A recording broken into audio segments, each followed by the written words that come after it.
Contraponto, com Márcio Alvarenga e seus contraponteadores. 10 anos no ar.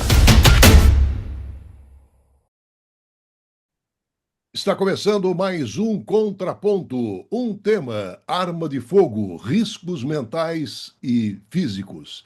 A política armamentista da população nos últimos anos deixou um rastro de violência, mas também de enormes riscos, tanto no aspecto físico como mental.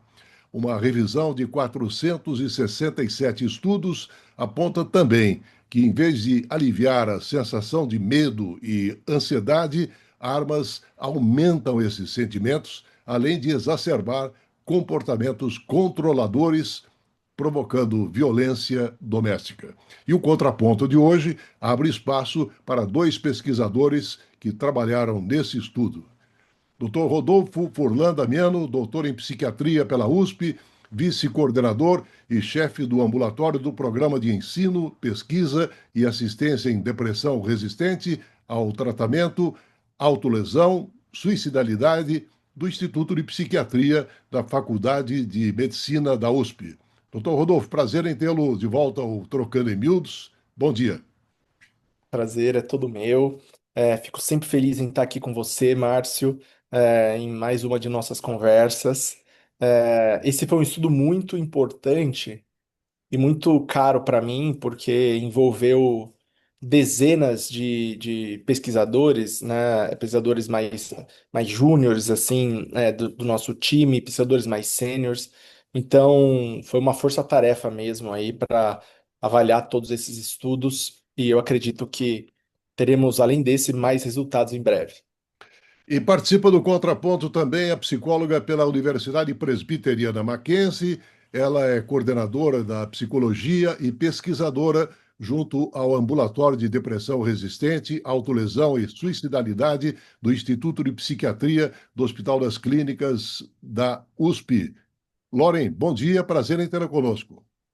Bom dia, Márcio. Bom dia aos ouvintes também. É um prazer estar aqui. Diferente do Rodolfo, do Dr. Rodolfo, hoje é a minha primeira vez, então é uma honra conhecê-lo, uma honra usar aqui esse canal para falar um pouco do nosso trabalho. Fico na expectativa aqui de que a gente possa disseminar um pouco dessas nossas descobertas e aprendizados ao longo desse estudo e do nosso trabalho.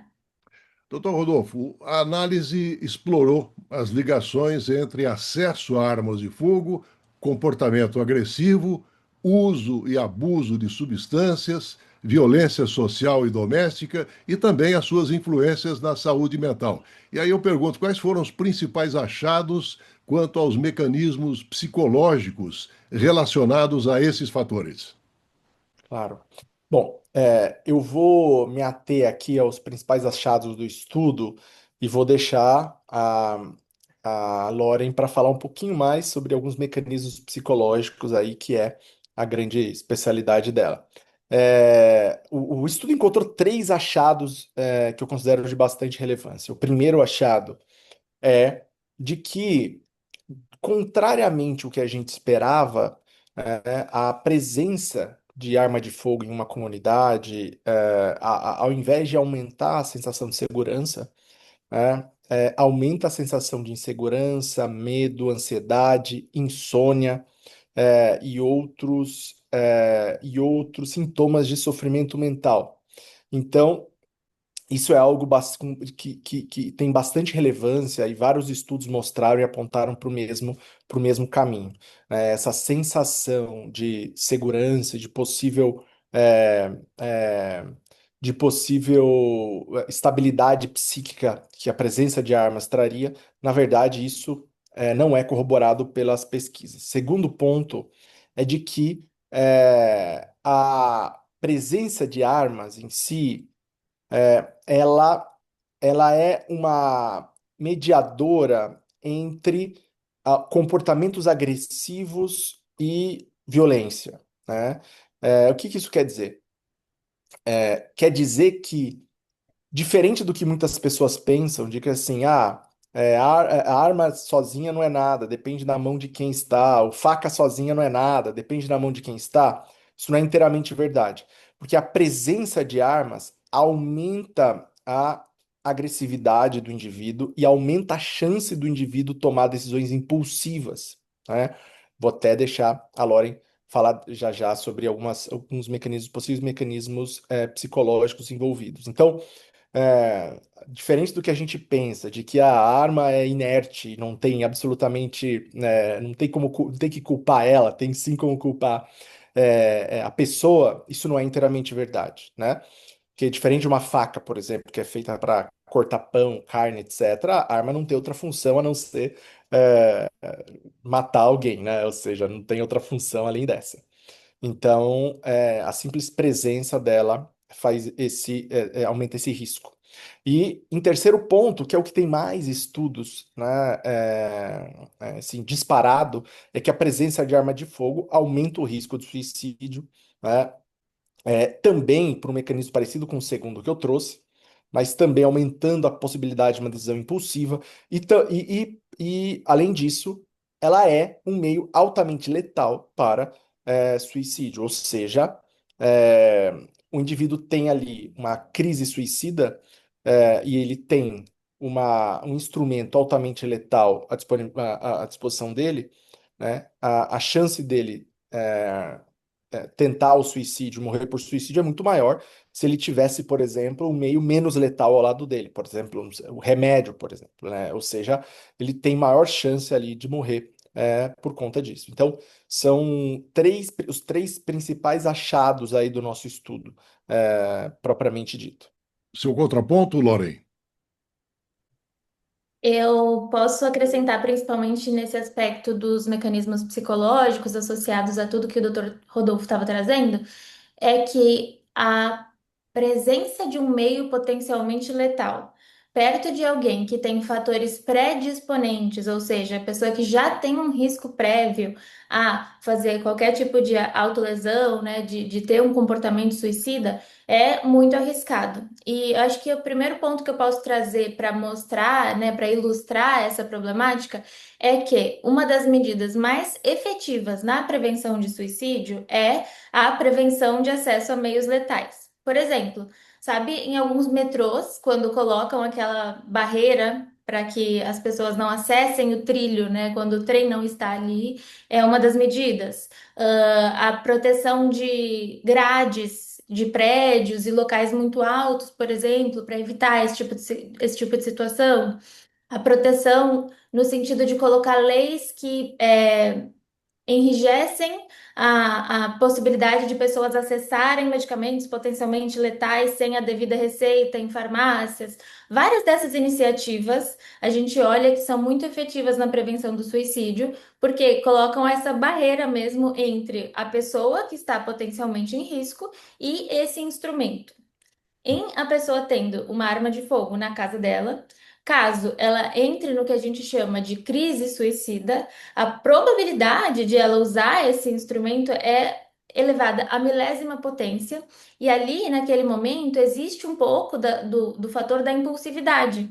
E a gente acredita que, com o passar do tempo, a crise suicida vai se dissolvendo e não necessariamente depois ela vai continuar com a mesma vontade de fazer alguma coisa contra ela mesma. Então, eu vou explicar isso em mais detalhes. A gente acredita que alguns fatores, né, a gente sempre entende a suicidalidade, tanto a ideação suicida como o comportamento suicida, como um amalgamado de várias variáveis assim juntas, mas algumas delas são predisponentes, então fatores que a pessoa já tinha do passado, que é uma dificuldade em regular as emoções dela e uma rigidez cognitiva muito forte. Então a pessoa não consegue enxergar outra saída para resolver os problemas dela.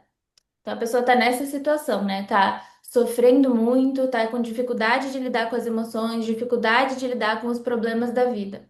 E aí, se ela se deparar com o que a gente chama de evento desencadeante, que pode ser chamado também de gatilho, ela acende um modo suicida, vamos colocar assim, na cabeça dela.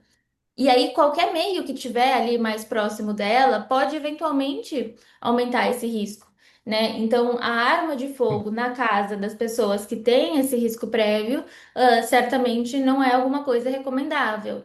Tanto que, por exemplo, a gente observa bastante, a gente trabalha uma dos centros de pesquisa que mais trabalha com prevenção de suicídio é o Veteran Affairs, lá nos Estados Unidos, porque são veteranos de guerra e muitos deles têm acesso à arma de fogo.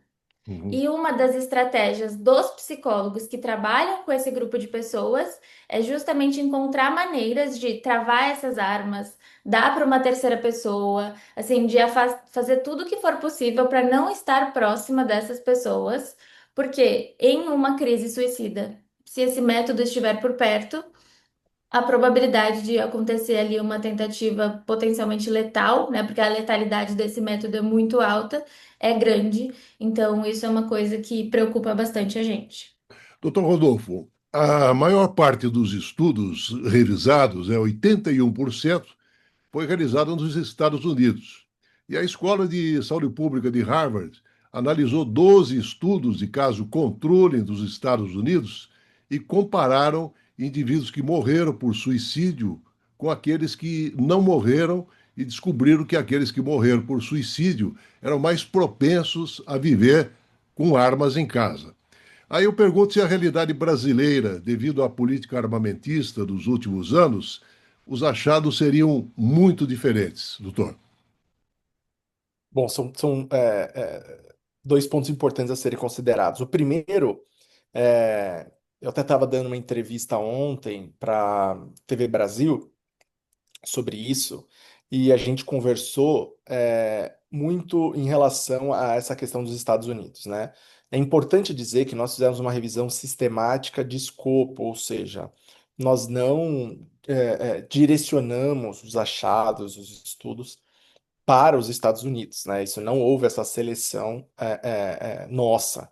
A questão é que a maioria dos estudos encontrados foram feitos nos Estados Unidos. E aí eu vejo duas grandes explicações para isso, né?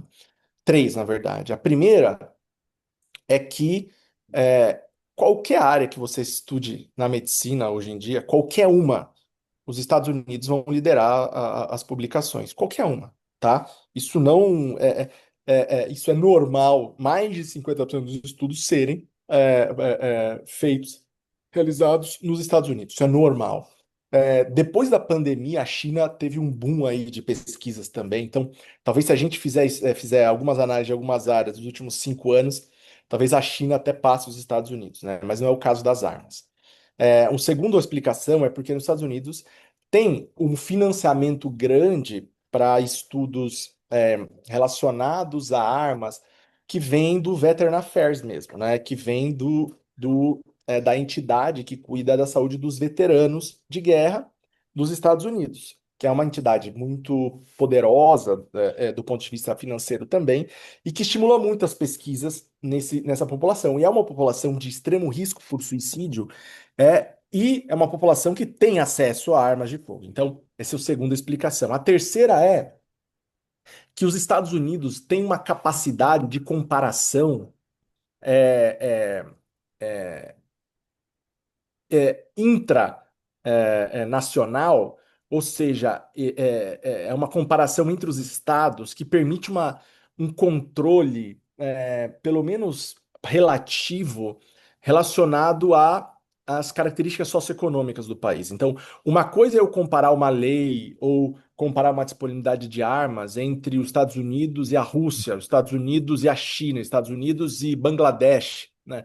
Ou seja, as realidades são muito diferentes, né? Então, um ouvinte aí que não é muito afeito à linguagem científica vai dizer assim, olha, em tal país há uma, né, há um controle maior de armas e mesmo o número de suicídios é alto, né? Ou seja, esse tipo de comparação não é uma comparação realística, haja vista que os países são muito diferentes entre eles, né? Então, isso é importante a gente considerar.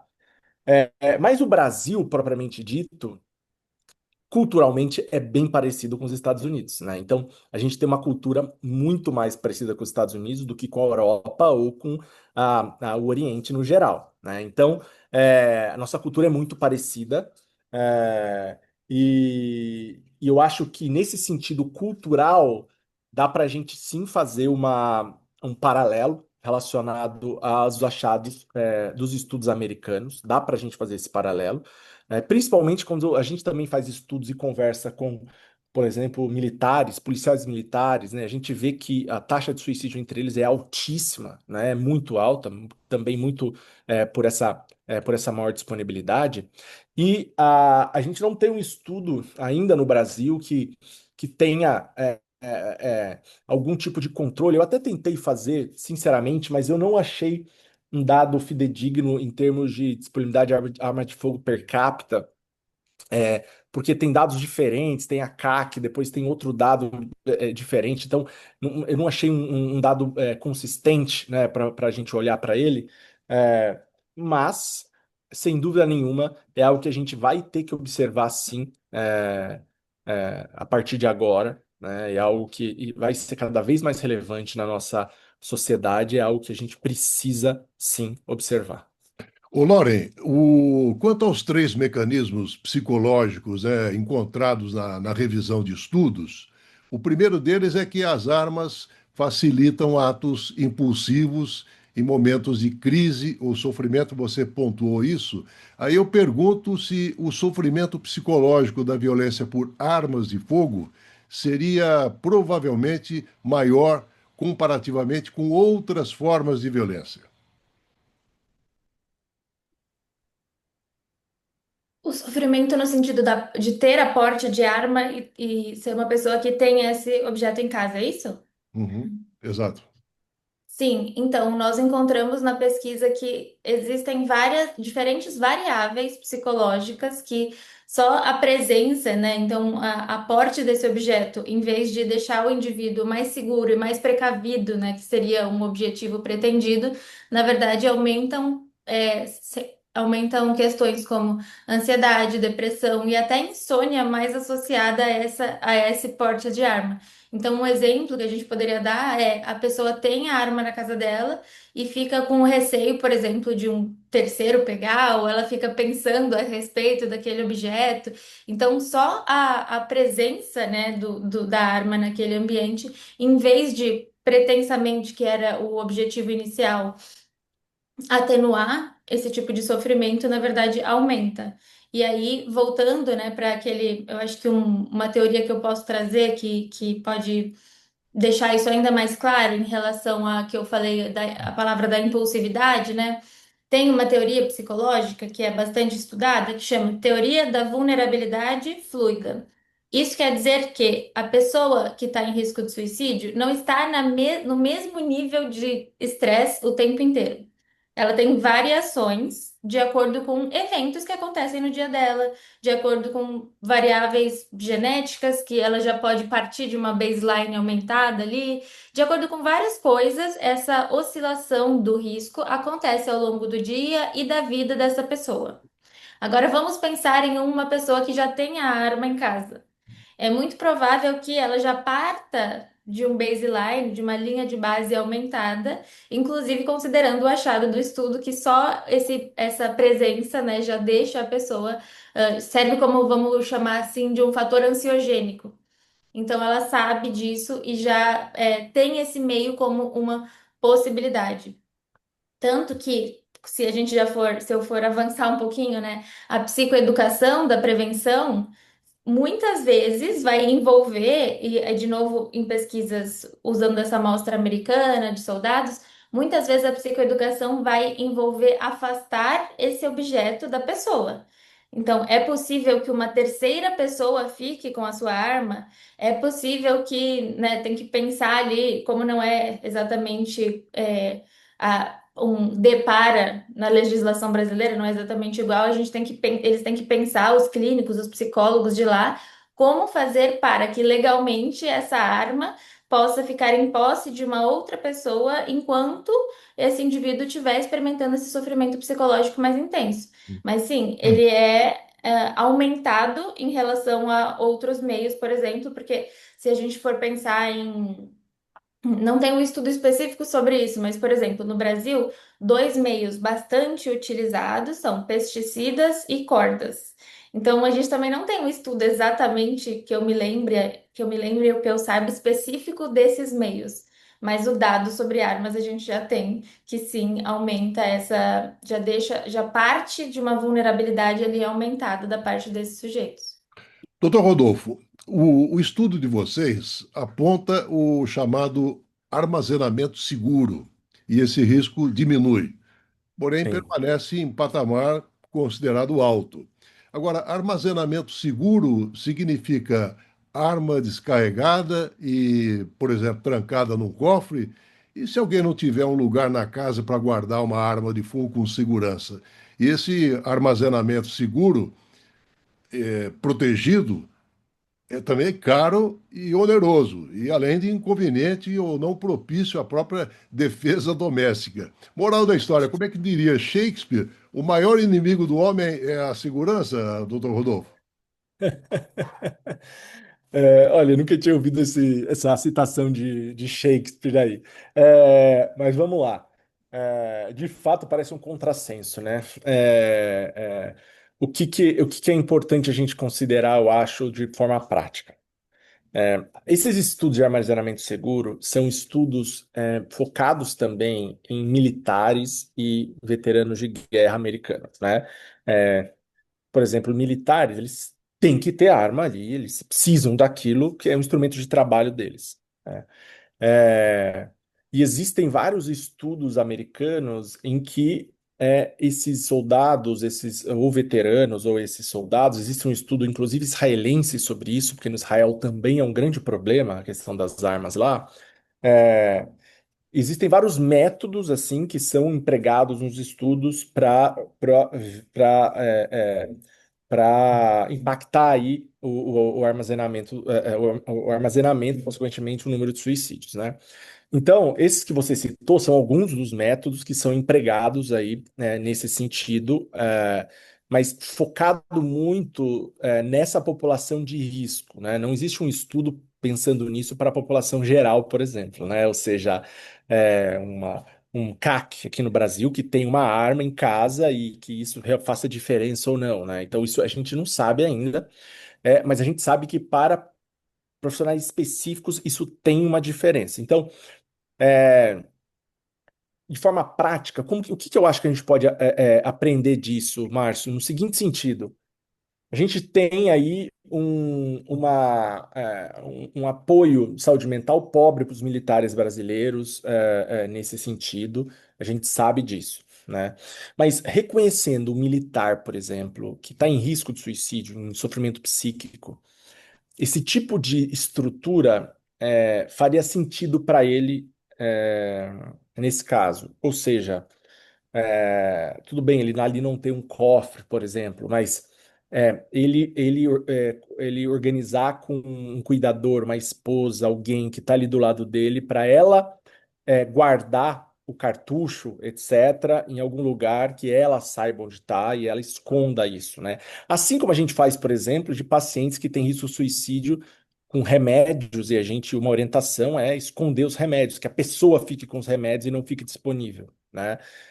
Ou com facas, a pessoa esconder as facas, isso está em outro lugar, etc, etc. Porque, como o suicídio é um ato, em 99% dos casos, muito impulsivo, esse segundo que a pessoa tem que ter para ir lá, carregar e fazer, é quando 90% já desiste, já pensa e já volta atrás, né? Então, essa latência que a gente aumenta é muito importante em relação a isso. Então, de forma prática, eu acho que esse tipo de método deve ser utilizado para a população de altíssimo risco que tem que ter as armas, né? Então, a gente está falando aí de bombeiros, de militares, de outras categorias aí que precisam ter esse acesso, né? Eu acho que é mais nesse sentido.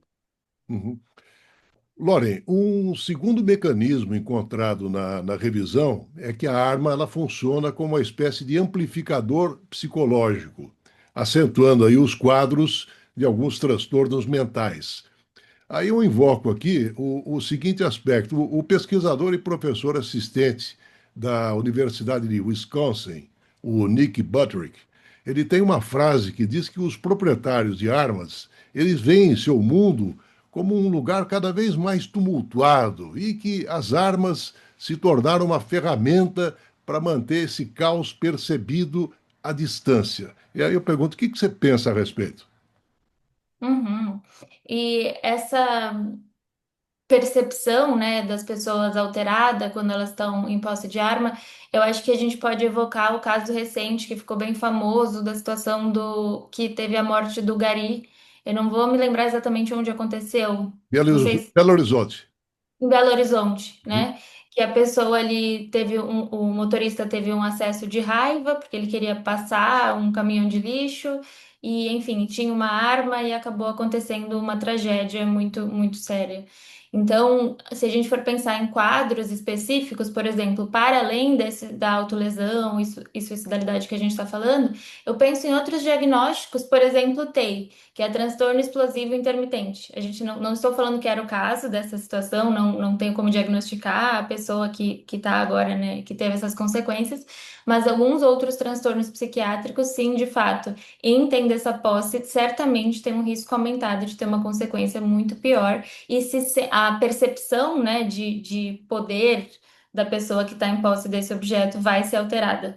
E se eu puder só voltar um pouco na pergunta que a gente estava falando um pouco sobre o que significaria, né, ter a arma, mas de uma forma mais segura. Como assim? Como a gente viabilizaria fazer isso em caso de pessoas que precisam ter esse instrumento em especial, como o Dr. Rodolfo falou, em caso de trabalho? Eu posso pedir licença aqui para vocês, que tem uma ficha para ler um trecho pequenininho de um dos manuais que a gente usa para fazer a psicoeducação dos pacientes. Então, ele veio adaptado de um protocolo americano, que a gente está, inclusive, adaptando, testando aqui, né, esse protocolo no Brasil. Mas existe um trecho, uma sessão específica inteira, em que o psicólogo explica para tanto a pessoa que está em risco de suicídio, quanto o cuidador ou o ente querido dela, o que fazer nesses casos. Então, eles passam de fato uma lista bem descritiva e o porquê que essa lista é importante. Ele tem 7 itens aqui. Márcio, acha pertinente que eu compartilhe? Posso? Perfeito, perfeito. Beleza, então o desejo suicida pode aumentar muito rapidamente, então o acesso fácil a meios letais pode ser perigoso durante as crises. Aumentar a segurança ao reduzir temporariamente o acesso a meios letais reduz a chance de maus resultados. Se a remoção completa do meio não for possível, outras opções podem aumentar a segurança, como entregar o meio letal para um amigo de confiança ou familiar ou trancar o meio de modo que seja difícil o acesso. E aqui eles têm uma seção específica para armas de fogo. Desmontar a arma de fogo e entregar a uma peça essencial a uma pessoa significativa, como o Rodolfo já falou. Trancar a arma de fogo em um cofre inviolável, guardado por uma pessoa significativa. Então também não adianta a própria pessoa ter a senha do cofre, porque é muito rápido, né, esse acesso. Então essa outra pessoa teria a senha do cofre. Guardar a arma de fogo descarregada e armazenar a munição em um local separado de onde essa pessoa frequenta. Ou usar uma trava de gatilho ou trava de cabo, que isso também dificultaria ali o uso ali na casa dela. Então, esconder meios desbloqueados não é suficiente, uma vez que itens escondidos podem ser encontrados com dificuldade mínima. No caso de situações. Acho que esses dois não precisa, mas eles trazem esse resumão do que a gente está falando como um script, assim, vamos falar, para o clínico passar para o paciente. Então, antes mesmo, né, da publicação do nosso estudo, já é bem consolidado esse fato de que, assim, é muito deletério, assim, para uma pessoa que está em risco ou qualquer pessoa que não precisa ter essa arma no dia a dia, que tenha ela em casa, considerando esses fatores que a gente trouxe. Doutor Rodolfo, o terceiro ponto do estudo confirma que a arma ela serve como símbolo que transforma dinâmicas de poder e percepções de vulnerabilidade, exacerbando então comportamentos controladores e derivando em casos de violência social e doméstica. Inclusive, a Lore apontou o recente episódio lá de Belo Horizonte, né? E eu pergunto o que poderia ser agregado a respeito. É, bom, eu vejo que, vamos lá, a, isso envolve também uma sensação, e a gente fala isso no paper, de uma hipermasculinidade, né? Isso também é uma coisa que vale a pena ressaltar. de que, principalmente alguns grupos específicos e que crescem no mundo e crescem no Brasil também, né? Essa ideia de retomada de uma masculinidade mais agressiva até assim, né? Ou seja, a retomada de algo que, entre aspas, na teoria, segundo essas pessoas, se perdeu e que há de haver essa retomada dessa agressividade masculina e que isso, de alguma forma, é importante para a sociedade, né? E, e isso é e as pessoas que têm essa cultura, elas tendem a ter mais afinidade por armas e tendem a usar mais armas, né? E o contrário é verdadeiro, no sentido de. E o contrário, desculpa. E além disso, as armas aumentam essa percepção de masculinidade e agravam esse comportamento. Então, é, e por isso que em homens isso é tão mais delicado e tão mais importante, Márcio e ouvintes, porque essa percepção de masculinidade excessiva que associa-se a uma violência, né? Ela, diferente do que muitos pensam, ela é piorada, ela é agravada pelas armas, né? Pela presença das armas, né? Então, um objeto ele não é tão inerte como muitas pessoas pensam, né? Não é tão inerte como as pessoas pensam, um objeto, né? Duvido que segurando uma flor, uma rosa, né? As pessoas teriam teriam a mesma reação do que segurando uma arma, né? Ou seja, um simples objeto pode mudar a percepção cerebral e mudar a forma como a gente vê, avalia e reflete sobre as coisas, né? Então, isso é de extrema relevância. Então, por isso que eu sou tão incisivo na questão de posse e porte de armas do ponto de vista de saúde mental. Eu me tornei incisivo depois de entrar em contato com a literatura, né? É, enfatizando que, assim, do ponto de vista de saúde mental, importante dizer aqui que eu não estou discutindo segurança pública, política, porque isso é um assunto para outras pessoas. Eu sou um psiquiatra, minha preocupação é relacionada à saúde mental da população. Em relação à saúde mental, é um contrassenso a gente defender algo que é majoritariamente contrário a um bem-estar psicológico, né? Loren, qual o potencial que a arma de fogo provoca de gerar aí uma ação impulsiva durante um certo sofrimento psicológico? Porque evidências mostraram que eles aumentam o risco de suicídio de 3 a 5 vezes, independentemente do estado de saúde mental anterior. E aí eu pergunto, como esse quadro poderia ser definido?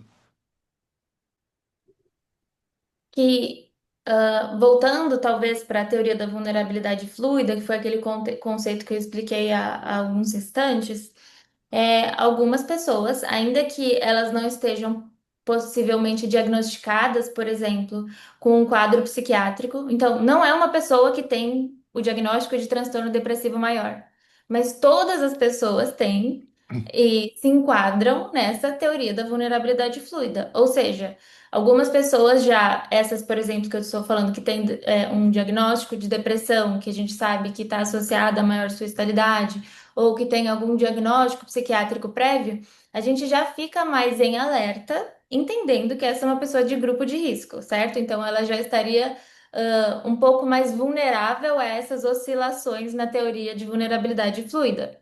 Mas outras pessoas que não têm o diagnóstico ou nunca nem foram ao psiquiatra, porque isso também acontece em especial na população masculina, né? A gente sabe que existe um outro paper, inclusive, que discute bastante a suicidalidade nos homens, porque é uma população que muitas vezes tem dificuldade em falar das suas questões psiquiátricas, se abrir, né, em relação a emoções, etc. Então, às vezes, essa pessoa conviveu com um sofrimento psíquico muito intenso por muito tempo, então ela não tem o diagnóstico.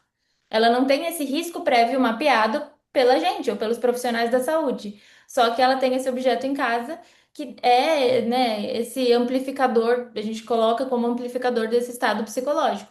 Então, ele não compartilhou com ninguém, a gente não tinha mapeado essa pessoa como uma pessoa pertencente ao grupo de risco, mas ainda assim, em alguma oscilação desse modelo da vulnerabilidade fluida, então, diante de uma frustração, por exemplo, a pessoa vai tendo facilidade de acesso ao meio e pode atentar contra a própria vida. Então, algumas variáveis para citar eventos desencadeantes comuns, em especial na população masculina, são términos de relacionamento, não só na população masculina, na verdade, términos de relacionamento, mas o que é enfaticamente superior é a questão financeira. Então, perdas financeiras muito significativas, seja uma demissão, seja perda de dinheiro por conta de apostas ou alguma instabilidade financeira muito significativa, pode levar sim essa pessoa a contemplar o suicídio como uma opção.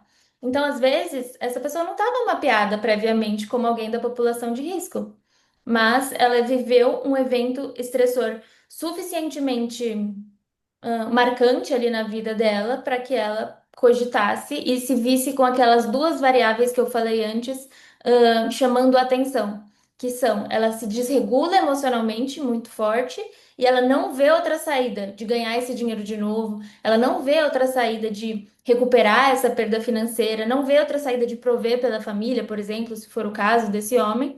Então, essa constrição cognitiva, essa visão em túnel, faz ele enxergar que talvez o suicídio seja a única saída para cessar esse sofrimento e para resolver esse problema que eu estou vivendo. E tendo o método, tendo a via ali perto, esse momento, né, em que a onda do risco dessa crise suicida aumentou, infelizmente pode terminar numa fatalidade.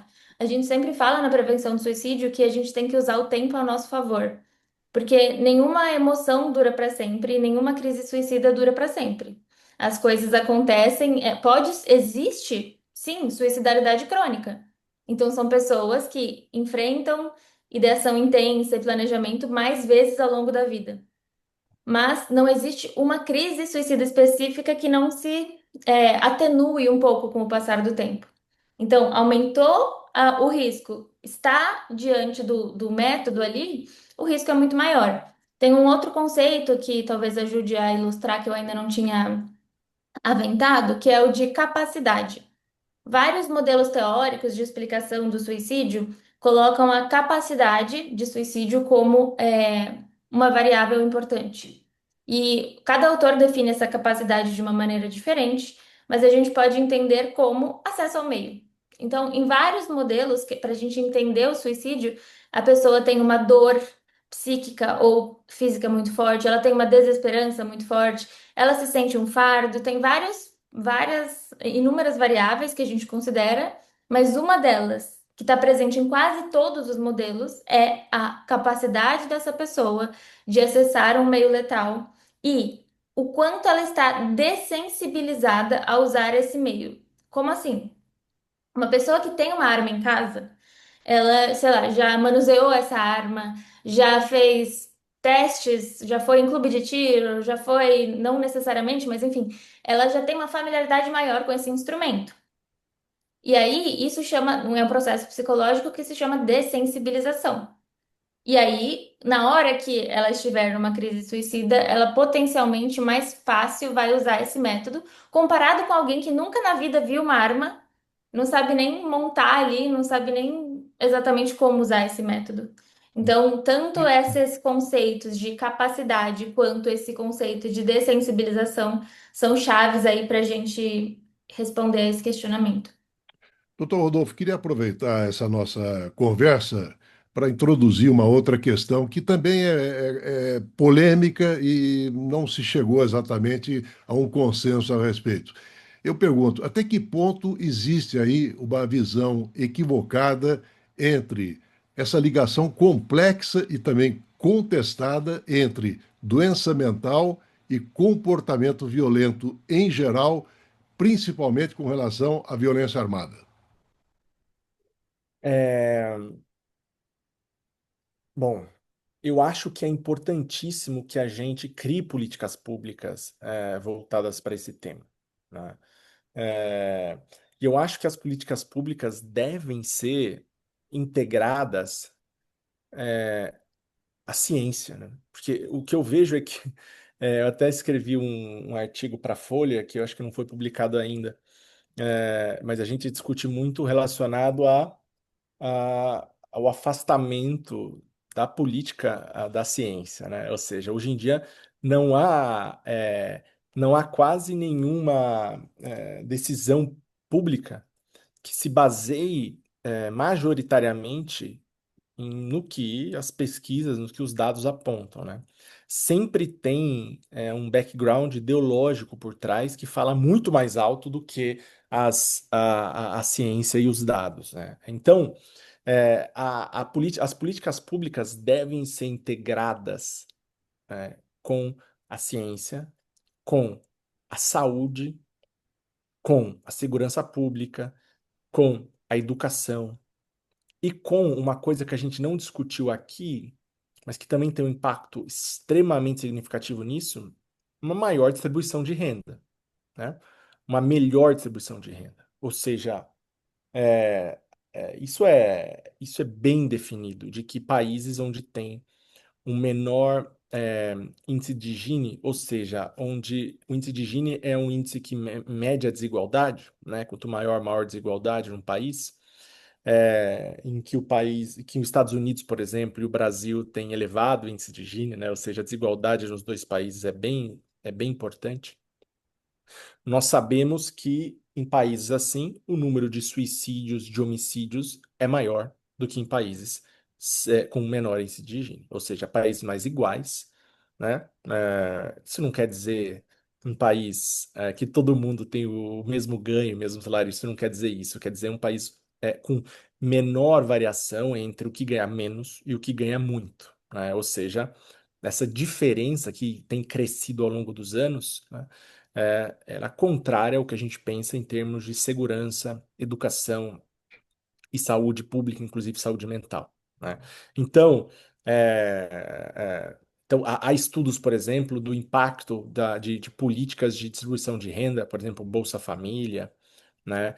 É, e diminuição do nível de suicídio também, né? O impacto que isso tem na saúde mental e em relação ao número de suicídios, por exemplo, né? E quando a gente fala de armas, isso é extremamente relevante, porque a desigualdade aumenta a sensação de insegurança, porque claramente aumenta a disputa ali entre classes, aumenta o nível de criminalidade, aumenta a sensação de segurança, consequentemente aumenta a chance das pessoas terem armamentos, consequentemente aumenta piora a insegurança, consequentemente vai piorar a desigualdade, ou seja, a gente entra num ciclo que não tem mais fim, né, Márcio? Então, acho que a gente precisa, né, atacar de todos os lados, né? E precisa de algum governante com coragem, na minha opinião, de fazer um investimento público em saúde e educação, de que que vão ter resultados a longo prazo, 10, 15, 20 anos, que não vão ter resultados para ontem, né? E que talvez isso não faça ele ser reeleito, mas faça realmente uma mudança significativa no país, né? Então, É, eu vejo que isso é cada vez mais importante. nessa linha de direção apontada pelo Rodolfo, Loren, um estudo que foi realizado pela Unicef, o Instituto Fogo Cruzado, o Grupo de Estudos Séries da UERJ, revelou que a violência armada coloca vidas em risco, afeta a saúde mental e corrói as chances de desenvolvimento pleno de crianças e adolescentes, aprofundando inclusive as desigualdades estruturais. Mais de 800 mil crianças e adolescentes de 1.800 escolas públicas do Rio de Janeiro e outros 19 municípios da região metropolitana estudavam em áreas dominadas por grupos armados lá em 2022. E nesse mesmo ano foram registrados um número assustador de mais de 4.400 tiroteios em situações ou não de operações, ações policiais nas imediações das escolas. E afinal de contas, a escola ela precisa ser um lugar de aprendizado, de proteção. Só que em muitas localidades ela tem se transformado, Loren, em local de ameaça e medo. Como é que você vê essa realidade brasileira? Márcia, essa é uma questão muito importante porque a gente sabe que as vivências da infância e da adolescência são fundamentais para o desenvolvimento mental das pessoas, né? Então, adultos que vivenciam muito sofrimento ou acabam por desenvolver questões psiquiátricas, muitas vezes tiveram uma infância e uma adolescência marcadas por eventos amedrontadores ou eventos que fizeram com que essas pessoas sofressem nessa sensação de perigo, de risco, de medo, né? Então, alguns modelos explicam, por exemplo, o desenvolvimento de transtornos psiquiátricos que depende de questões hereditárias, sim, mas depende também muito da questão ambiental, que é em que ambiente essa criança, esse adolescente está se desenvolvendo.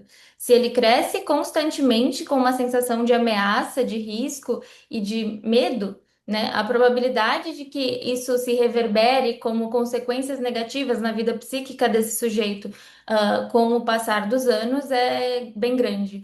Então, é bastante preocupante. Mas eu queria voltar também. Eu fico resgatando alguns tópicos que eu fiquei com vontade de falar sobre.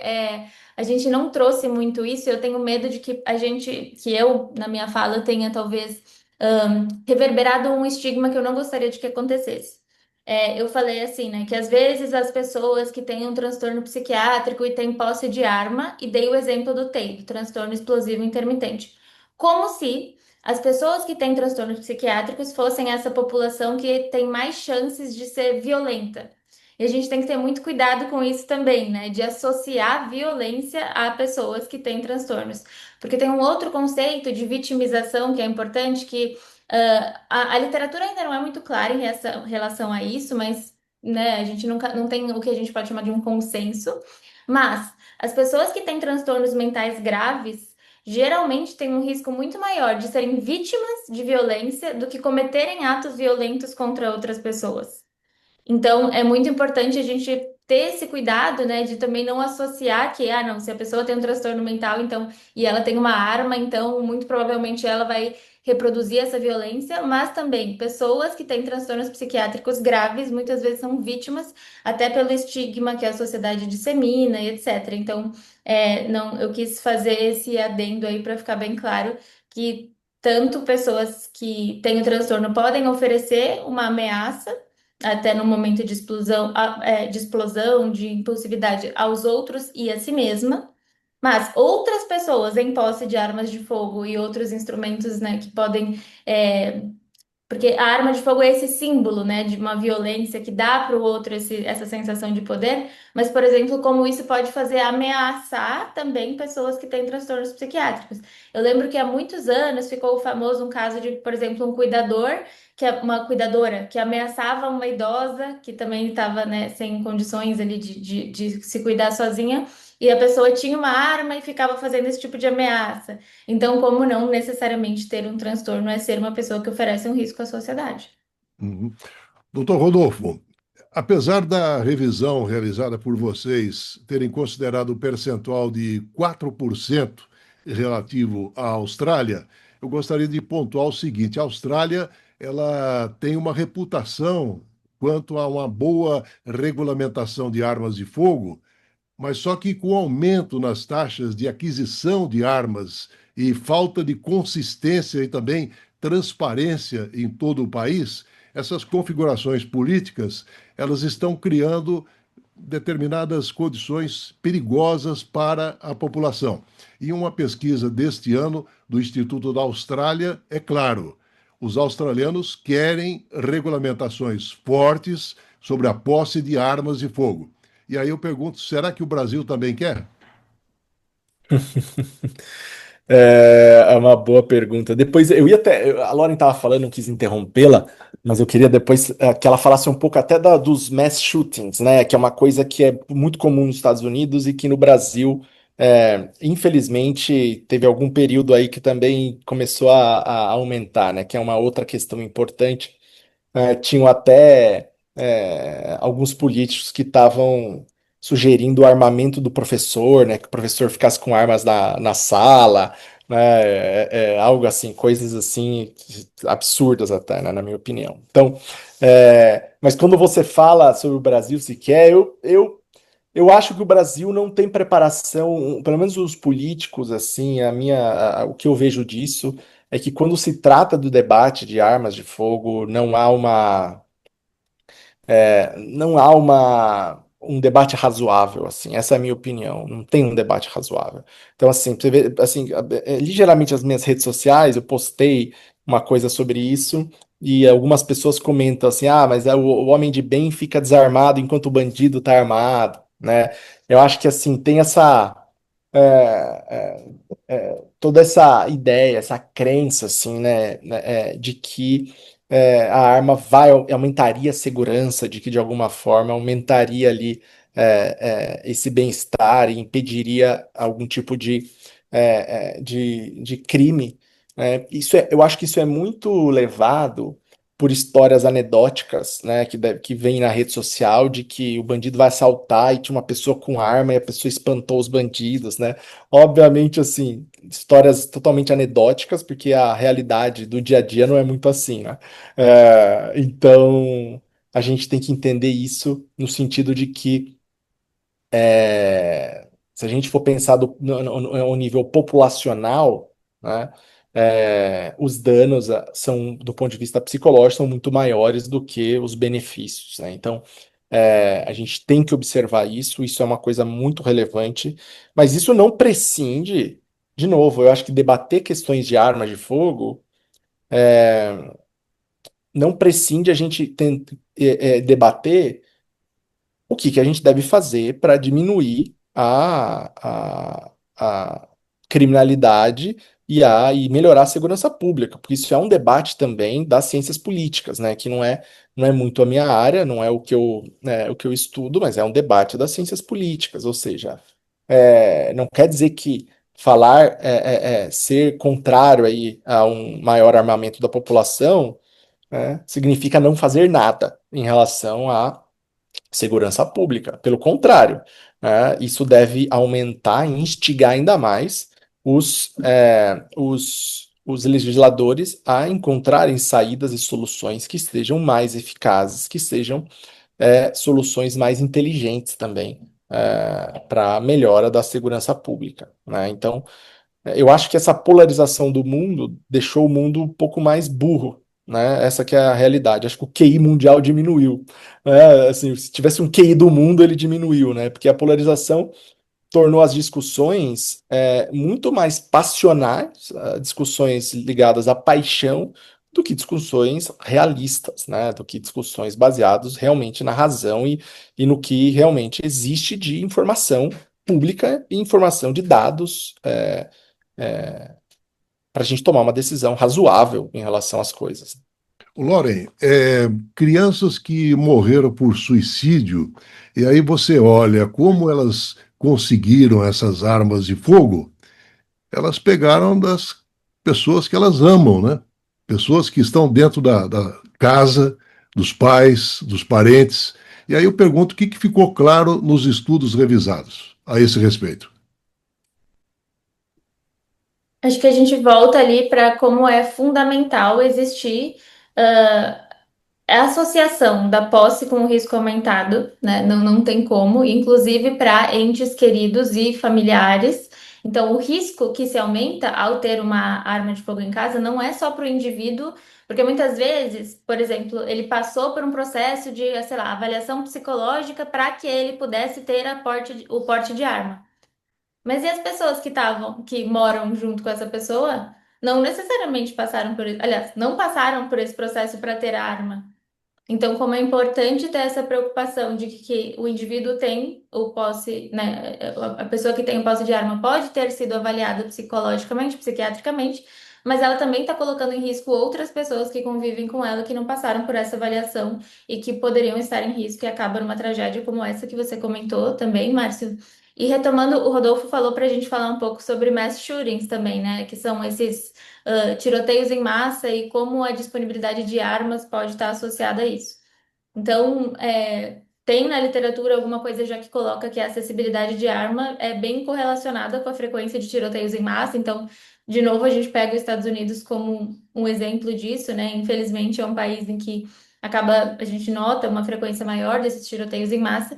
E também tem uma relação com o suicídio, porque não é tão simples assim, porque tem uma relação complexa entre saúde, transtornos mentais e tiroteios em massa, porque o que a gente precisa fazer depois que uma pessoa morre, e tem que ter a gente quer dar um diagnóstico psiquiátrico para essa pessoa, é uma metodologia que chama autópsia psiquiátrica ou autópsia psicológica. Então, vamos pensar, essa pessoa atirou numa escola e depois morreu por suicídio. E aí a gente quer avaliar se essa pessoa tinha um transtorno psiquiátrico. Não tem como avaliar a pessoa porque ela já morreu. Então a gente tem que entender ali acerca, né, as pessoas em volta dela para ver se de fato ela tinha um transtorno. Então, isso complica a gente para saber e dizer, ah, não, o atirador também tinha um transtorno psiquiátrico. Mas o que a gente sabe com certeza é que países em que tem mais armas em circulação colocam em mais risco, né, de que tiroteios em massa aconteçam.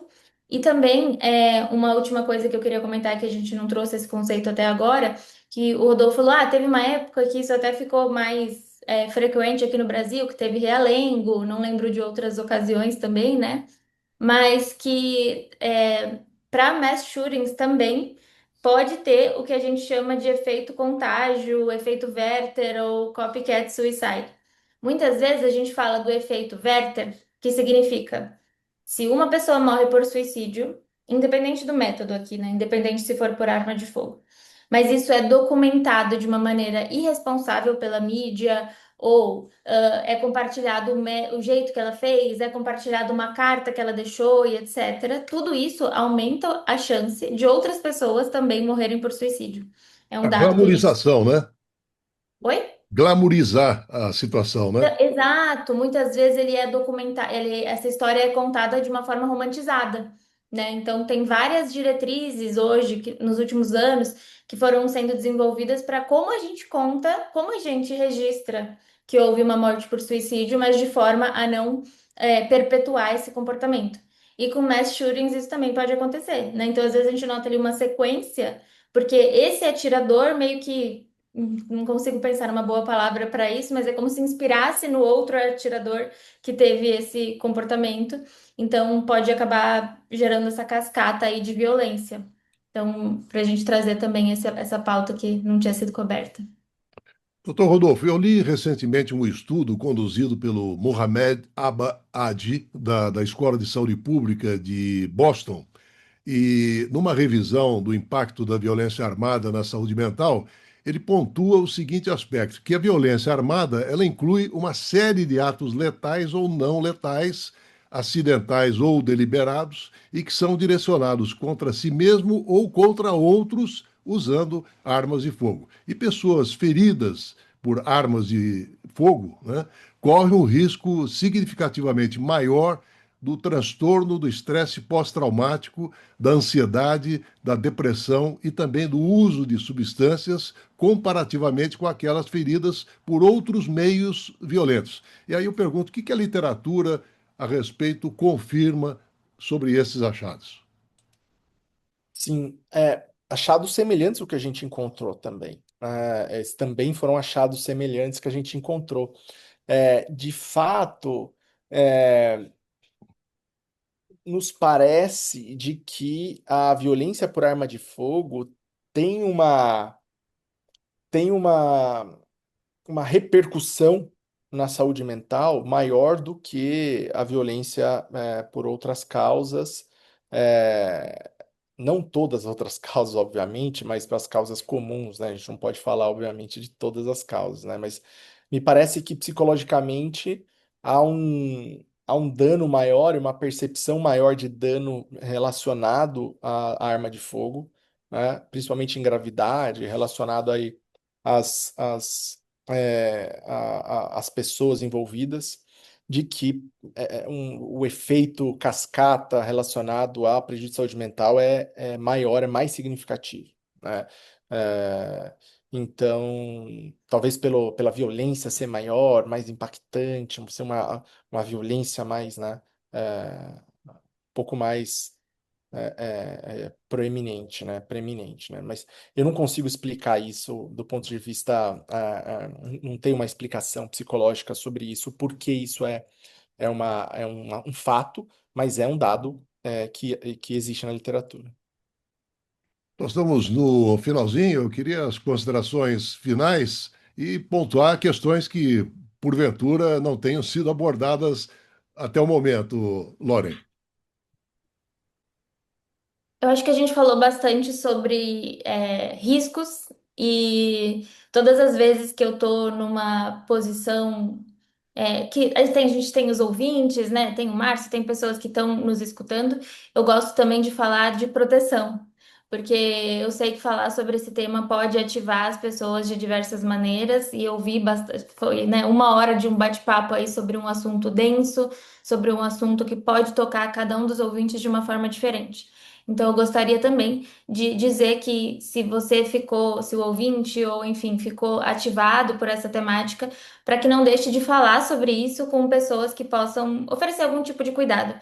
Então, se você faz acompanhamento psicológico ou psiquiátrico, ir falar sobre, nossa, ouvi uma entrevista que me ativou dessa ou dessa daquela maneira, porque falar sobre isso é muito importante no individual, assim, né? Então, se você tem um sentimento relacionado a essa temática, se você ficou mexido por essa entrevista, é importante que isso seja dado um contorno para a gente não varrer poeira para debaixo do tapete, né? Igual eu dei exemplo mais cedo, eu falei de que muitas vezes os homens, existe aquele paper que fala sobre suicidalidade nos homens. Muitas vezes essa tendência da gente ignorar aquelas coisas que mexem com a gente, ela é muito deletéria em termos de saúde mental. Então, eu vou deixar aqui minha recomendação de que você converse sobre isso, em termos nesses contextos, ou busque, fale para alguém da sua rede de apoio. Caso você também não tenha ninguém para conversar ou gostaria de falar sobre esse tema, tem um canal que chama CVV, Centro de Valorização da Vida. É só ligar 188, porque é um pronto-socorro emocional, onde você pode conversar com voluntários anônimos sobre essas questões. Então, você pode, talvez, encontrar algum conforto, né, falando sobre isso. E a gente falou de muitas vezes risco, violência, etc. Mas também eu queria trazer e deixar, finalizar com uma mensagem positiva de que nas últimas décadas a pesquisa em suicidologia tem avançado bastante. Hoje a gente tem psicoterapias, tratamentos farmacológicos também, que podem oferecer bons resultados para diminuir ideação e comportamento suicida. Então, né, eu queria terminar aqui com um ar um pouco mais otimista do que falando do nosso estudo. Infelizmente é uma temática pesada, então acho que são essas as minhas mensagens finais. Obrigada, Márcio, mais uma vez pelo convite. É muito importante que a gente possa, né, ocupar esses espaços, e obrigada ao ouvinte também. Loren Beiran, psicóloga pela Universidade Presbiteriana Mackenzie, ela que é coordenadora da psicologia e também pesquisadora no Ambulatório de Depressão Resistente, Autolesão e Suicidalidade do Instituto de Psiquiatria do Hospital de Clínicas da Faculdade de Medicina da USP. Um prazer tê-la no Contraponto, Loren. As suas considerações finais, doutor Rodolfo? Diante das considerações finais da Lauren aí, eu só tenho que reforçar as considerações dela. Agradecer você, Márcio, por mais essa oportunidade de estar aqui com todo mundo, ter essa discussão aí excelente durante uma hora, mas em temas, daria para a gente ficar aqui muito mais, né? Mas a gente conseguiu dar uma boa resumida em grandes temas. É, Seria muito legal se a gente também tivesse um estudioso de saúde pública, de segurança pública, desculpa, né, mais ligado assim à questão política, né, e que tenha também uma visão sobre isso, seria bem interessante. E espero que a gente consiga é, construir uma sociedade que, que foque muito mais no cuidado entre os outros, né, do que no medo e na dissuasão e na violência, né? Eu acho que o cuidado tem que ser muito mais valorizado do que a ameaça, né? E isso é uma coisa que a gente, infelizmente, tem visto relacionado a essa discussão de armas, né? O cuidado está sendo deixado de lado em prol de uma ameaça violenta, né, relacionada aí ao medo. Então, eu vejo que isso é extremamente deletério. Dr. Rodolfo Furlan Damiano, doutor em psiquiatria pela USP, vice-coordenador e chefe do Ambulatório de Programa de Ensino, Pesquisa e Assistência em Depressão Resistente ao Tratamento, Autolesão e Suicidalidade do Instituto de Psiquiatria da Faculdade de Medicina da USP. Muito obrigado pela sua participação e você conseguiu já pautar o tema para o próximo contraponto, doutor Rodolfo. Excelente, excelente. Vamos sim. Vamos discutir bastante sobre isso, que isso é muito importante. Muito obrigado ao Benício Batista na edição, José Luiz Caetano no painel eletrônico. Estaremos de volta na próxima segunda-feira, a partir das 11 horas. Tenham todos um excelente final de semana e até lá. Tchau, tchau. Até lá. Contraponto, com Márcio Alvarenga e seus contraponteadores.